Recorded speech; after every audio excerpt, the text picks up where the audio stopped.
வணக்கம் நண்பர்களே.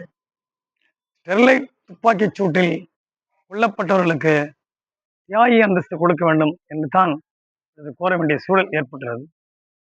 பகல்காம் துப்பாக்கி சூட்டில் இறந்து போனவர்களுக்கு தியாகி அந்தஸ்து அளிக்க வேண்டும் என்ற கோரிக்கை எழுந்துள்ள சூழலில் தமிழக மக்களாக நாம் ஒரு சுற்றுச்சூழலுக்காக போராடி இன்னுரை ஈந்த 17 மாணவி சிலோனில் உட்பட 13 பேர் கொல்லப்பட்டுள்ளனர். 2018 மே 22 போராட்டத்தின் 100வது நாளில் அமைதியான முறையில் சென்ற மக்கள் மீது காவல்துறை நடத்திய துப்பாக்கி சூட்டில் 13 அப்பாவி மக்கள் போராட்டிகள் இறந்து போய்விட்டனர்.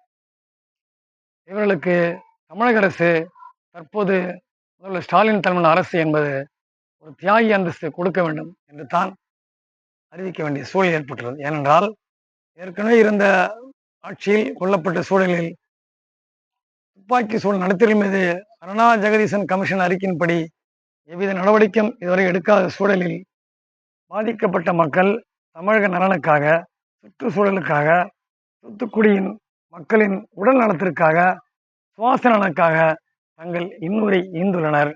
உலகில் சுற்றுச்சூழலுக்காக தியாகி அந்தஸ்து பெற்ற வரலாறு தமிழகத்திலிருந்து தொடங்க வேண்டும்.